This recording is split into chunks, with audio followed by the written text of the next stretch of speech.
Hello, hello à toi, bienvenue dans ce nouvel épisode. Je me permets cette petite apparition avant qu'il ne démarre vraiment pour te prévenir que j'ai choisi d'enregistrer cet épisode dans un cadre naturel, en une seule prise. Donc, il y a des grillons, il y a un peu de vent, parfois la route pas loin, et ça s'entend. Mais j'ai préféré garder la vie du moment plutôt que de tout refaire parce que les mots sont sortis juste et que j'avais envie du coup de te transmettre ce message qui est venu de mes tripes et de mon cœur plutôt que de recommencer pour avoir un message plus lisse et plus pro, plus parfait, mais qui aurait pour moi manqué d'âme. Donc voilà, t'es prévenu et je te laisse maintenant avec ce moment brut.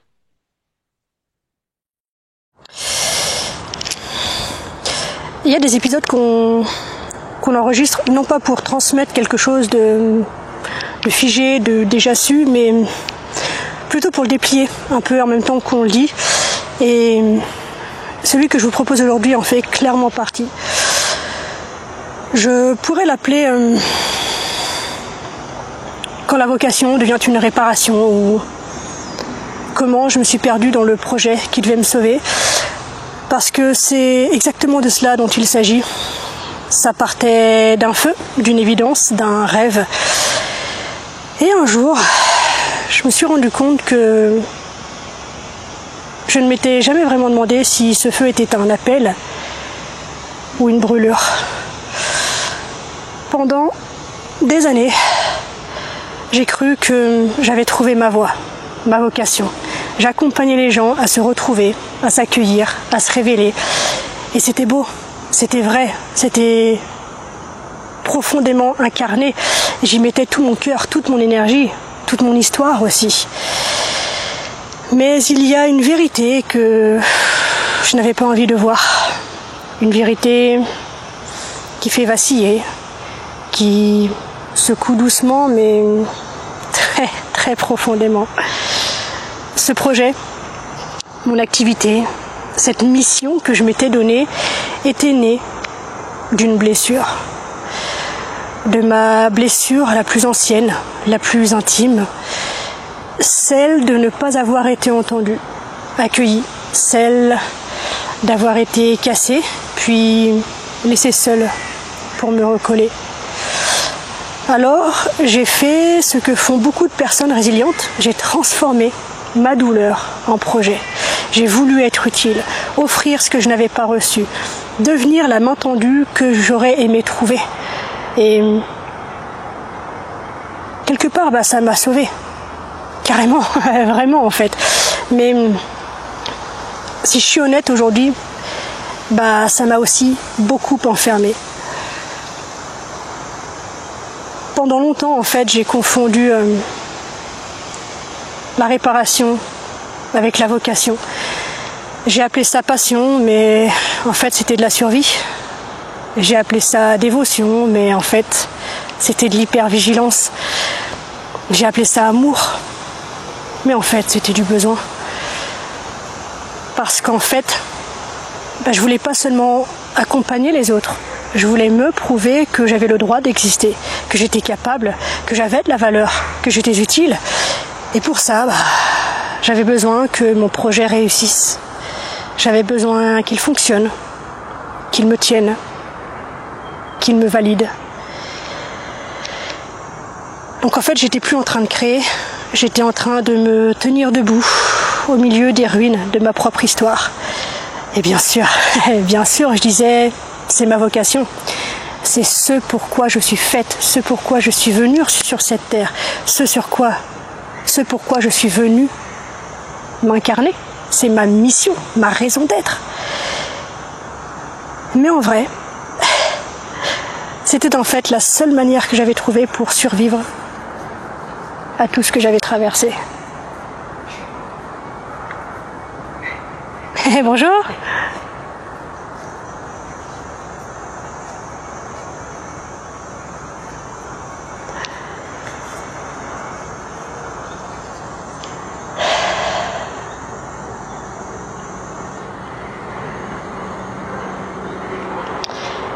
Pour survivre donc à tout ce que j'avais traversé. Et puis le corps a à commencer à parler, enfin plutôt devrais-je dire à hurler, puisque jusque-là je ne l'écoutais pas, donc ça s'est traduit par de la fatigue chronique, des tensions, des maladies, des pleurs, a priori sans raison. J'étais constamment sur le fil, j'étais constamment dans la douleur. Alors évidemment, comme toute nana du dev perso qui se respecte, j'appelais ça la phase de croissance. J'appelais ça le passage nécessaire. Je suis née de la hustle culture, n'est-ce pas? Donc tout ça, c'était la douleur. No pain, no gain. C'était la douleur qui allait m'amener vers la consécration. Mais en réalité, j'étais en train de me détruire. Lentement, doucement, mais sûrement. Mon corps hurlait que c'était trop. Mes émotions me suppliaient d'arrêter. Mon intuition chuchotait que je me trompais d'endroit. Je me trompais de présence. Je me trompais presque d'incarnation. Et moi, têtue, bourrique, je continuais, envers et contre tout. Après tout, c'est tout ce que j'avais. C'est tout ce à quoi je m'étais consacrée pour m'en sortir, pour me relever, pour me tenir debout. Donc, envers et contre tout, oui, mais surtout, envers et contre moi. Et à mes yeux, c'est ça le vrai drame de la vocation réparation. Tu finis par te perdre en fait. À force de t'accrocher à un projet plus grand que toi, tu t'éloignes de ce que tu ressens vraiment.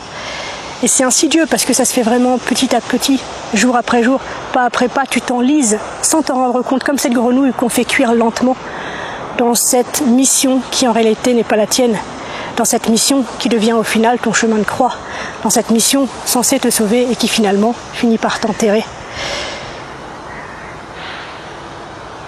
Tu t'épuises en fait en pensant que c'est de l'engagement, tu te nies en pensant que c'est du don de soi, tu te forces en pensant que c'est de la discipline. Donc peu à peu, tu cesses d'écouter ta réalité, tu ignores tes limites, tu confonds foi et entêtement. Et bon Dieu que la note est salée, vraiment salée, parce que tu finis par exploser, par craquer, par détester ce que tu faisais pourtant par amour. Tu deviens une guerrière de papier. Toute ta vitalité passe dans un rôle et au final tu ne sais même plus qui tu es en dehors de ce costume. Et cette prise de conscience, elle ne reste pas théorique, elle vient te chercher dans ton quotidien, dans ton activité et dans tes fondations. Et c'est là que ça bascule vraiment. Parfois, souvent même j'ai envie de dire, ça ne ressemble pas à un moment spectaculaire. C'est subtil. Un jour, tu te surprends à ne plus avoir envie. Tu ouvres ton ordi avec une boule dans le ventre, tu regardes ton agenda et tu sens ton corps se contracter. Tu réalises que l'enthousiasme que tu montrais, tu le ressens plus vraiment. Tu fais semblant et même ça te fatigue. Et là, tu peux plus te mentir. C'est ça le vrai déclic. Pas un éclair, mais un effritement doux, un effritement lent, une lucidité qui au final ne te lâche plus.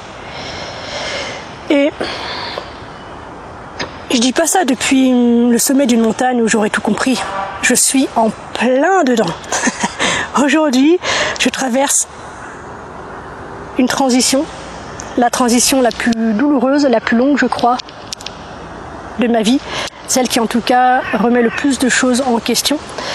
Et si je suis honnête, elle a en fait commencé il y a bien longtemps. Il y a des années même, en fait, parce que, pour être encore plus honnête, j'ai du mal à vivre de mon activité. Elle est officiellement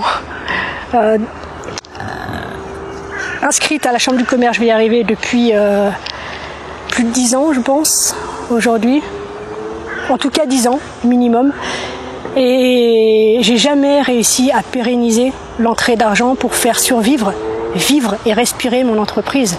Je coach gratuitement, je me forme, je fais tout ce qu'il faut. Régulièrement, j'ai des sessions, des parenthèses dans lesquelles effectivement ça roule. Et puis peu à peu, ça redégringole pour me retrouver à nouveau dans la mouise, dans cette phase de doute, d'incompréhension, de douleur, à ne plus savoir quoi faire.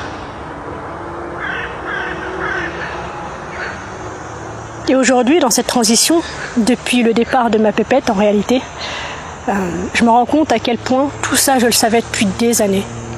Mais je n'osais pas le voir. Parce que comme je te l'ai dit un peu plus tôt, c'est tout ce que je possédais. C'est tout mon univers qui se serait effondré. Et je pense qu'à l'époque, j'étais incapable d'assumer cet effondrement. Alors qu'aujourd'hui, bien ancrée dans cette paix, dans cette ouverture qui est la mienne aujourd'hui, bien qu'elle ne soit pas parfaite, je peux le faire, je peux l'assumer, je peux l'affronter, me laisser m'effondrer et laisser émerger ce qui doit, en fait, ce qui aurait dû, depuis toujours, émerger. Et j'ai envie de corriger le aurait dû parce qu'en fait le chemin est parfait. Comme je te l'ai dit, j'aurais été incapable d'assumer cet effondrement au moment où je sentais déjà que ça n'allait pas. Et heureusement que j'ai tenu pour en être là aujourd'hui. Mais tout ça pour dire en fait que mon activité de coaching, aussi vieille soit-elle finalement, et telle qu'elle a été jusque-là, portait toute cette charge. Celle de me prouver que j'avais quelque chose à offrir, que je pouvais m'en sortir, que j'étais bien plus que ce que j'avais vécu. Et aujourd'hui, je ne peux plus faire les choses depuis cette urgence-là. J'ai envie de retrouver le simple plaisir d'explorer, le simple plaisir de jouer, le simple plaisir de la joie de l'être, le simple plaisir d'incarner ce que je suis au moment où je le suis, instant après instant, de parler sans devoir sauver, de partager sans devoir convaincre, d'être en fait, tout simplement. Et c'est inconfortable parce que, comme j'ai dit un peu plus tôt, je dois laisser s'effondrer, je dois défaire le personnage que j'avais bâti pour me protéger. Mais aussi douloureux que cela puisse être aujourd'hui, c'est profondément libérateur. Et je pense que tu l'entends dans ma voix, je parle de douleur, mais c'est une douleur vécue une fois encore depuis cet ancrage que j'ai réussi à me créer grâce à ce personnage que je suis en train de déconstruire aujourd'hui. Je suis infiniment reconnaissante du chemin que j'ai dû parcourir jusque-là pour te partager ce message d'aujourd'hui. Donc, j'insiste là-dessus parce que si tu te reconnais dans ces situations, que ce soit, là je te parle de vocation professionnelle, mais ça peut être dans n'importe quel autre domaine de ta vie, que tu puisses te dire en fait que ta vie n'aurait pas dû être différente en fait. Elle est ce qu'elle a eu besoin d'être pour que tu puisses être là où tu en es aujourd'hui. Et si tu es dans des difficultés, crois-moi, aussi difficile que ça puisse être aujourd'hui, un jour tu pourras te retourner et te rendre compte à quel point ce que tu as surmonté était parfait pour toi, pour ce que tu as à accomplir, pour ce que tu as envie de donner, pour la personne que tu as envie d'être. Alors je te les pose à toi aussi. C'est une question que je me pose en ce moment, qui tourne dans ma tête, dans mon quotidien. Est-ce que tu fais encore ce que tu fais parce que ça te nourrit ou parce que tu ne sais plus comment t'arrêter? Est-ce que ce projet que tu portes est vraiment le tien ou est-ce une réponse brillante à une douleur ancienne et sombre? Est-ce que tu te sens libre ou est-ce que tu te sens utile? Et si tu devais choisir entre les deux, honnêtement, sincèrement, profondément, tu ferais quoi? Est-ce que tu t'écoutes vraiment ou est-ce que tu continues parce que tu dois tenir? Et surtout, qui serais-tu sans cette mission? Qu'est-ce que tu ferais si tu n'avais plus rien à prouver? Cette dernière question est puissamment belle et profonde. Qu'est-ce que tu ferais maintenant si tu n'avais plus rien à prouver?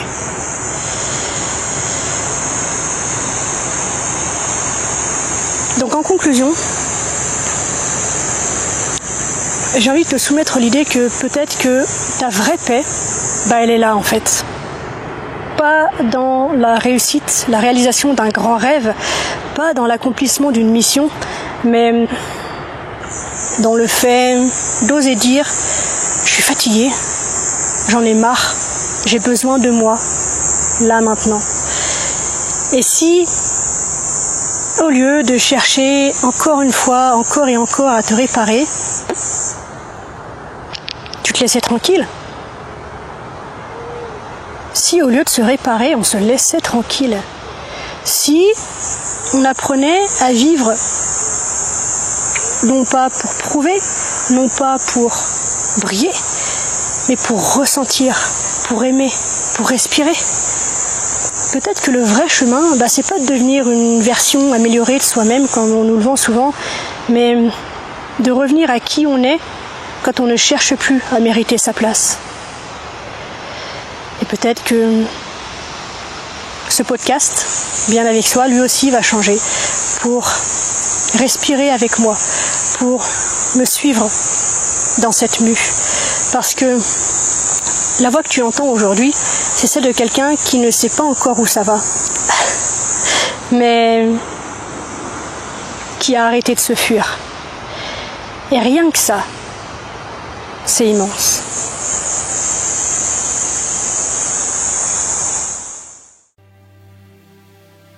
On arrive déjà à la fin de cet épisode, merci du fond du cœur de l'avoir écouté jusqu'au bout. J'espère qu'il t'a plu, si c'est le cas, n'hésite pas à me le faire savoir et à m'encourager en mettant 5 étoiles et un commentaire sur ta plateforme d'écoute.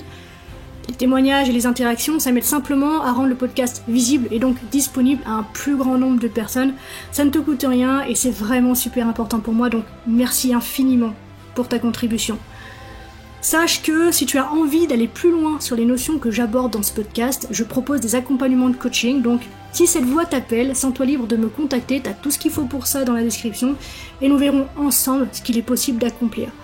Voilà, on se retrouve très vite dans un nouvel épisode, d'ici là, prends soin de toi, sois reconnaissant envers la vie, et surtout n'oublie jamais que tu es la personne la plus importante de ta vie, et que de ce fait, tu mérites ce qu'il y a de meilleur. Je nous aime. À la revoyure.